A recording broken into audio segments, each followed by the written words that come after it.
انا في وادي كور. النهارده السبت، وامبارح كان الجو بيمطر بس ما شفتش ميه كتير صراحه. هو المفروض ان انا ما خيمش في الوادي نفسه، بس ما شفتش ميه كتير. الارض كان عليها ميه لان لون الصخر نفسه متغير، ولكن ما فيش ميه اللي هو تغرق الوادي يعني. وانا داخل كان في ميه شويه، بس اعتقد ان هو امان ان انا اخيم فيه النهارده صراحه. كمان مش شايف في اي فوركاست تقول ان النهارده في مطر او اي تشانس ان في مطر، فخليني اشوف. لقيت مكان في نص الوادي وانا داخل ما شفتش اي حد، بس في اثار عربيات. ما قدرتش اطير الدرون كتير لان في بيوت، بس ما اعرفش فيها ناس ولا ما فيهاش ناس، بس عشان الخصوصيه يعني. فحاولت على قد ما اقدر اغطي لكم المكان عشان تشوفوا المكان عامل ازاي. الجو جميل جدا، درجه الحراره 17، برد. بالليل اكيد هتنزل اكتر من كده. النهارده هنام في الخيمه فوق عشان الجو برد. عايز اكل كالعاده، جعان. انا مش عارف ليه بنزل من البيت من غير ما اكل، ولما بوصل خلاص بقى بكون وصلت لدرجه جوع مرعبه. فهروح اعمل السيت اب بتاعي وابتدي الاكل. ان شاء الله الفيديو عجبكم.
غيرت مكان العربية عشان ما يحصلش معايا زي اللي حصل بالظبط في جبل حمري، لأن الهواء قوي صراحة وجاي بالاتجاه ده. خليت الخيمة من ظهرها عشان تصد الهواء عليا من الناحية التانية، عشان اللي حصل في جبل حمري ده كان رعب صراحة. فبرضو تاني أنا مش سادد الطريق، أنا لحالي في المكان. شايف أنا لوحدي تقريبا، أنا لوحدي تماما في المكان. فحتى لو في عربية جت في طريق ان هي تعدي فيها، بس لكن الوقفة مش لذيذة ان انا واقف بالعرض.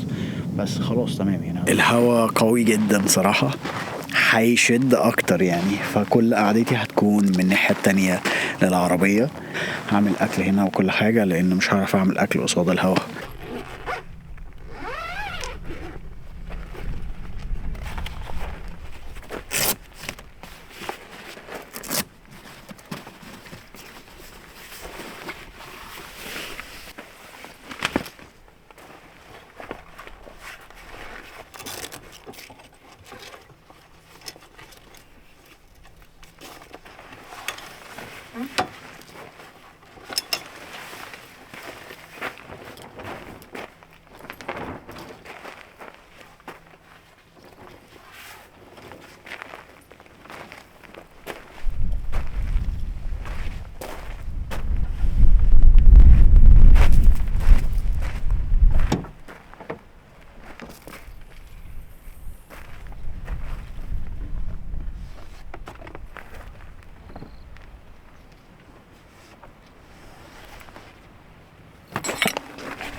صباح الخير معلم. النومة كانت جبارة، الجو كان برد وفي دفا جوه الخيمة. المنطقة رهيبة صراحة، هادية جدا جدا، مشوفتش اي حد انا فيها ولا بني ادمين ولا حيوانات صراحة. بالليل كان في دوشة جاية من الجبل من هنا، بعدين كان الجو ضلمة صراحة. لما عملت بالنور كان في حمارين كانوا تقريبا بيدوروا على مكان يناموا فيه بس ما عملوش اي ازعاج. المنطقة دي كتير ضلمة بالليل، والنقطة اللي انا واقف فيها بس تطفي الانوار والنار بتشوف النجوم بوضوح جدا. طبعا البرد كان امبارح درجة الحرارة كانت 11 لحد الصبح، دلوقتي درجة الحرارة 14. حاولت اعمل اكل على الهول، كنت جايب زي حديدة عشان تقف عليها، ولكن كان في هوا، فالهول شوية مختلفة يعني، هي بتدي لك حرارة بتدفيك حتى لو النار مش جاية عليك او مش ثابتة.